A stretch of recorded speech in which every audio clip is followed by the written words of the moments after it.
Hello and welcome to my channel. The title of this video is Lessons from the Fall of Tripura. Introduction.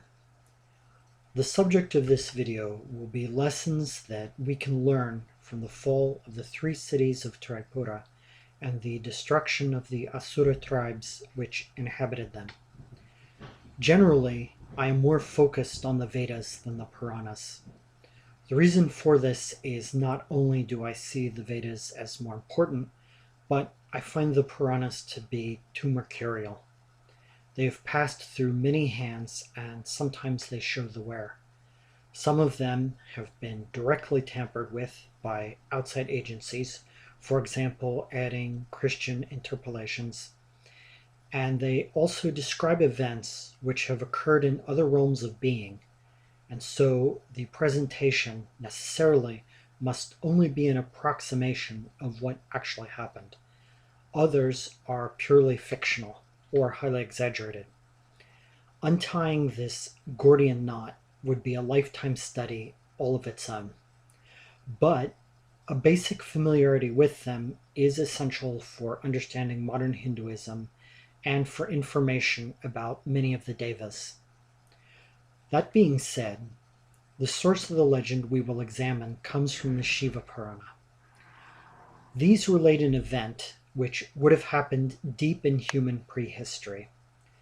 Unfortunately for the ancient alien hunters who read such material as records of visitations from physical aliens in nuts and bolts crafts, the setting is not the material world. It is the Asura realm. In modern language, we might call this space another dimension. Personally, I am not happy with this terminology because, so far as I understand it, when such terms as dimensions are used, they are mathematical abstractions rather than actual spaces. I would also add, before we begin, that it is certainly possible to read this legend not as an historical event, but psychologically.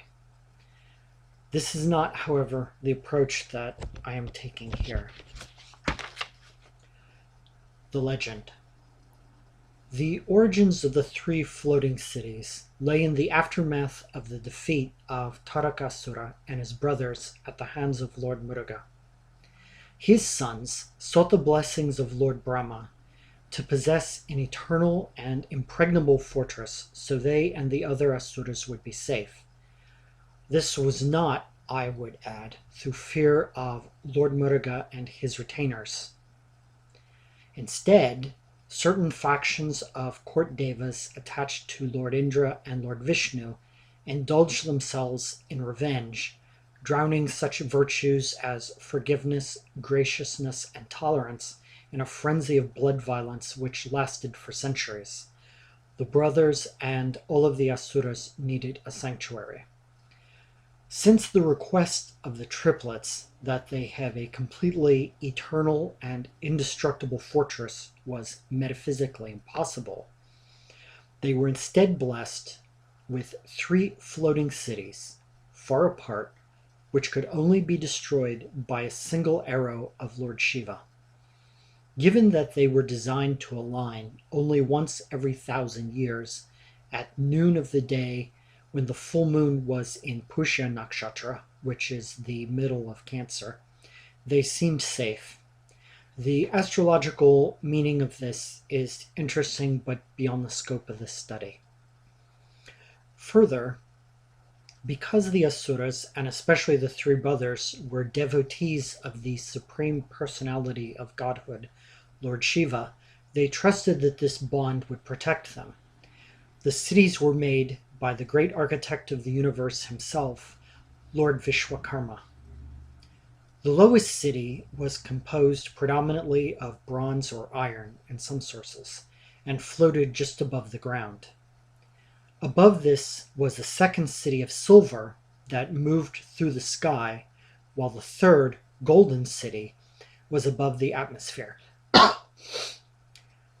Because these cities were titanic, they became a haven for Asuras from a variety of tribes and clans. This is much like how, at the founding of Rome, Romulus opened the city to a wide variety of people in order to increase the population.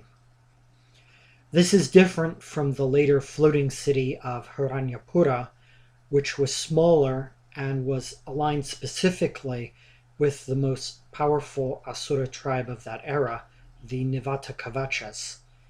They tended to build their own cities and fortresses under the ocean in the Asura realm or on the earth. I sometimes wonder if what Jimmy Church reported in 2014 in the Pacific may not have been one of them, but who knows. The guru of the Asuras is Lord Shukra, Venus, and as such, these cities, like all Asura cities, as is said even in the Srimad Bhagavatam, must have been both spectacular in their scale and their beauty. With the limitations of the physical universe, man can never create anything like them. There were glittering and elegant skyscrapers rising above fantastic arches and broad cyclopean highways, both of which were composed of metal and stonework. There was not a dwelling that was not a mansion, and the cities were filled with gardens and groves. To honor Lord Shukra, there were many pools and fountains. At the core of each city was a massive public temple to Lord Shiva, as large as many modern cities itself. Within the tower of the main sanctuary was a giant lingam, upon which the presence of Mahadeva could be seen in etheric blue light. But the cities were not only residential, they were also fortresses defended with impregnable shielding and armed with powerful celestial weapons. Vimanas patrolled around them continually. The craft glittered in the sunlight and shimmered purple in the moonlight. When news of this reached Lord Indra, he personally went immediately to Lord Brahma to complain, and when he would not act, the author of war, as he's called in the first mandala of the Rig Veda, went directly to Mount Kailash to intercede with the three-eyed one to destroy the Asuras of Tripura. However, the Supreme Lord would not kill his devotees. That he did not seek the aid of Lord Muruga, according to any source, shows that he was of the same mind as Lord Shiva. In Hari, however, he found one more open to his desires. Lord Indra always thinks tactically, not strategically. He is the master of the frontal assault and personal combat, but in this case, such an approach was not an option. Lord Vishnu, however, is another matter. As the overlord of Mercury, he can be highly tricky. His plan was to engineer the situation to where the Asuras of Tripura would set up their own fall, and Lord Shiva himself would destroy them. To accomplish this, he needed to undermine the cornerstone of their power with a worm. The cornerstone was their devotion to Lord Shiva, and the worm was the thought form of a false guru which he created. He was a bald and emaciated figure dressed in filth and tattered clothing. When he was created, his first words, "Dharma! Dharma!" were uttered with a wheezing that was like fingers on a chalkboard.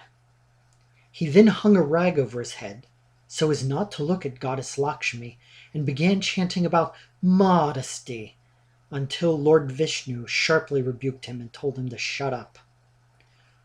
Lord Vishnu named this creation MAYAAMOHA, and then directed him to go to the Asura realm and preach his doctrine to the Asuras of Tripura. He picked up a badly woven wicker basket and a 10,000-page tome of metaphysical speculations, which taught, among other things, nonviolence, vegetarianism, and the evil of the world and human desires. He began reciting, "You don't exist! Life is empty! Death is empty! Emptiness is empty! All is a void which alone exists!" The Devas all shuddered. Lord Indra, puzzled, and then raised his finger as if about to ask a question when Lord Vishnu stopped him, saying, "Don't become trapped in the game." He then added, "Do not bring your evil here, I warn you. Go to the Asuras, and when you are done there, retreat into the deserts of the Near East and the human realm, until the Kali Yuga, when you will animate the prophets for the foolish people of that era." MAYAAMOHA, who began calling himself Arihat, descended and created 4 other thought forms stranger than himself. They were all wizened men. One of them had a bulbous head with stone eyes, while the spine of another was so twisted that he faced behind himself. A third had massive testicles wrapped in rusty metal bands, into which nails were driven, while the other had no skin and was covered with teeming insects. They all drained chags with eerie blue lights in them that they would try to extinguish, and when they could not, they would cry out like a chorus of starving coyotes. As they traveled, they began to attract vultures, which viewed them as carrion about to fall. Soon these birds were croaking the most repeated words, "Sin" and "Void." They reached the lowest city and began to follow it. If we could have seen it, what a contrast would have presented itself. Inside, the Asura males were all handsome, tall, and athletic. Their chiseled bodies moved gracefully like liquid red granite adorned with their ornate clan tattoos, silks, and jewels to represent their chakras set in diamonds. Their long manes of horsehair were carefully kept and styled to enhance their masculine appearance. They had no need to carry weapons there. This was a society that was safe and secure. Besides, if anyone acted in an antisocial manner, they would have been immediately chastised, so all were respectful. This is unlike San Francisco, where tolerance and denigration of expressions of anger has opened the door for socially disruptive individuals to act with impunity. Gorgeous females, wrapped modestly in bright layers, but still betraying the flow of their curves, walked in well-groomed mangrove groves with vivacious children. Outside, from Arahat and his disciples, was wailing which decried worldly vanity, vanity.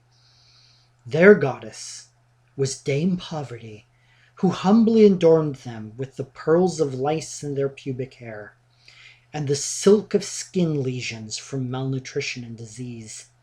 Self-loathing was the moral compass guiding these heroes of virtue along the road of pain which alone leads to salvation.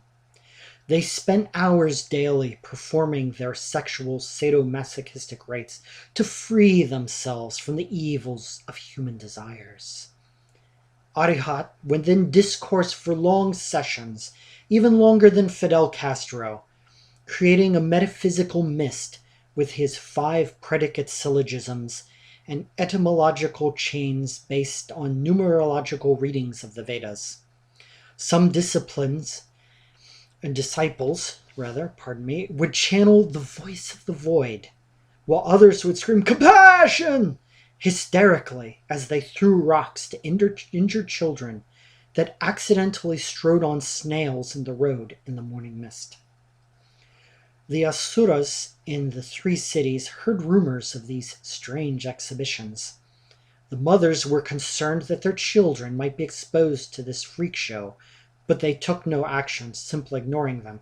After all, none of them had ever seen humans, so perhaps they assumed this is just what humans are like. This was highly problematic for Arihat, because each night he could see the astrological clock was ticking to the alignment when Tripura would be vulnerable to destruction by the Pashupatastra. He prayed to Lord Vishnu, telling him that he had been unable to make any inroads into the city to corrupt their culture and morals. Lord Vishnu then enlisted the aid of the immortal human, sage Narada. Because he was so respected by the triplets, he was able to gain access to them and to tell them that he believed Arihat to be a greater sage and saint than even himself. This was the opening. Once Arihat had access to the brothers, he was able to use the hypnotic abilities such as Vashita Siddhi given him by Lord Vishnu to corrupt them. I will not go into the sad details of the decline of Tripura once infected with the teachings of Arahat as it filtered from the top down. Those who had once been confident, happy, and healthy were transformed by vegetarianism and nonviolence into weak shadows of their former selves. The frustrations of their desires, which cannot be destroyed, turned them into hateful fundamentalists. This culminated with the destruction of all the linga in a holy purge from the cities, and the final turning from Lord Shiva, whom they were taught to view as satanic. The few who resisted were confined to the flames. Thus, on the fateful day of the alignment, the Supreme Lord assumed his form as Lord Rudra and destroyed all three cities with one arrow. When they thought they were the most secure in their moral orthodoxy is when they were the most vulnerable. I may have exaggerated some minor details, but still this is consistent with the tale as it is related. Lessons from the fall of Tripura. On the level of literary criticism, this text would be seen as a polemic against the rise of Jainism and Buddhism, although I added some Christian elements. Undoubtedly, there is validity to this point, and it would be a piece of evidence for those who are seeking to date the particular legend. But that does not argue that the events portrayed in it did not happen. For example, St. Augustine wrote his work, The City of God, after the sack of Rome by the Huns in 410 AD. Simply because an event was used polemically, it does not argue against the event itself. Whatever the actual doctrine of Arihat may have been, it was clearly a radical departure from the older traditions, just as the Jain and Buddhist worldviews and practices were far removed from the Vedic belief system, which affirms the value of both the spiritual and the material. The first lesson that we learn comes from the vector of cultural infection. What allowed these events to unfold is that the brothers trusted sage Narada and surrendered their judgment to him based upon the sage's authority. The corollary ethical issue is that sage Narada knowingly lied, and this cost the lives of billions. This was done under the justification that the ends of preventing the rise of the Asuras of Tripura justified the means of deceit to destroy them. I hope this is not the ethical maxim which governs the cosmos. The role of the guru or the spiritual director is present in a number of traditions, not just those of the subcontinent. Ideally, this relationship is governed by the altruistic component in the guru, reflecting his own advanced connection or manifestation of the divine to the student, and this helps him to steer clear of the many rocks in the river of personal development. Trust is the knot which binds this relationship. But how far does this trust extend? And does this relationship completely absorb the will of the disciple, as it did with Tripura? Some traditions, such as those of the Jesuits, would say it does. In his spiritual exercises, Ignatius Loyola, under the section Rules, writes, quote, "Let everyone persuade himself that if he is to live under obedience, he should be moved and directed under divine providence by his superior, just as if he were a corpse, which allows itself to be moved and led in any direction. Unquote. He later, in the same section of rules, emphasizes this, saying, quote, "We must put aside all judgments of our own. If we wish to proceed securely in all things, we must hold fast to the following principle. What seems to me white, I will believe black, if the hierarchical church so defines." Unquote. This extreme application of the spiritual directorship is a system designed by sociopaths for entrapment and manipulation. Remember, a predator wants the prey to be at ease. In this case, he will appear wise and beaming with peace to camouflage his real intent. The fact that someone in a video or even in person appears to be sattvic does not mean that they are. Also, the fact that someone has siddhi abilities does not mean that they are necessarily fundamentally good. There are a number of prominent examples which illustrate this case. One of the earliest I recall was that of Jim Jones and the 1978 mass suicide of his followers in Jonestown, Guyana, at his instigation once the game was up. Another was that of Bhagwan Shree Rajneesh 7 years later in the appropriate year of 1984, with him writing by his disciples who were living on subsistence farming while he was in one of his 99 Rolls Royces as they groveled before him, and the bioterrorism his plantation overseers spread in Oregon. The images of this to me will always be those that were drawn up in Bloom County. That man mentally poisoned me on anything from India for 30 years. At the time, I had an interest in the Hare Krishna movement, but that and my own negative intuition about them kept me away from it. So the die was cast for Israel instead of India. The worldview which underpins this belief, that it is necessary to totally surrender oneself to the guru, is that of renunciation of the world as either sinful or a deceptive illusion. Because this postulates we are naturally far from God or the divine, and our heart is deceptive, evil, and wicked, as in Jeremiah 17, we must have an external direction which draws us away from ourselves. This sets in motion the pursuit of an ideal to which man cannot attain. We are not corpses, as the saint says, or robots following a program, to use a modern metaphor he would certainly have liked. This pursuit of an ideal may be a community of moral perfection or the worker's paradise.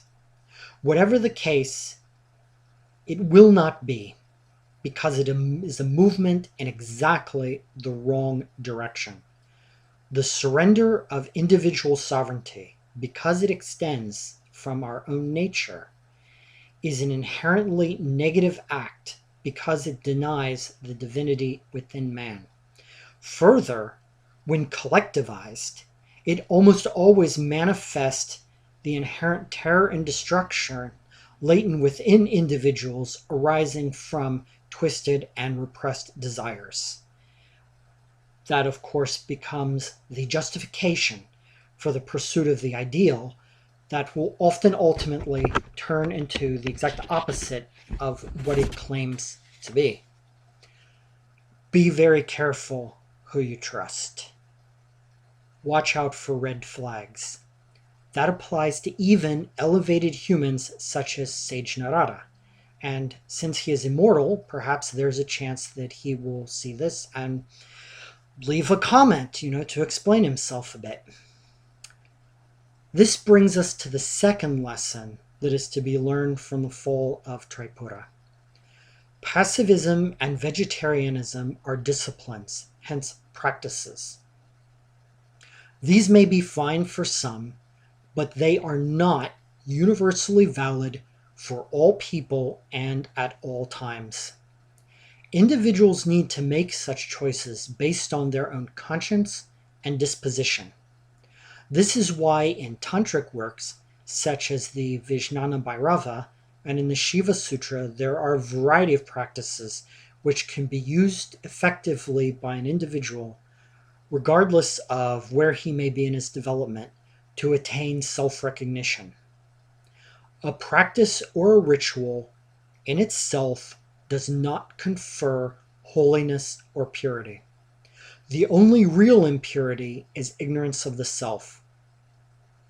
If one becomes attached to some specific discipline and convinces oneself that these make one more spiritual, enlightened, or compassionate, then it is only putting one's focus on an external act, thus taking it away from the true self which is within. If these practices were somehow able to confer spirituality in themselves, they would not have had the destructive effect that they did for the citizens of Tripura. It's this that precisely shows the strategy of cultural warfare used against the Asuras, to undercut their own nature with artificiality. The predictable result is often disaster. I hope that this video will prove to be, at the very least, food for thought, and I thank you for your time.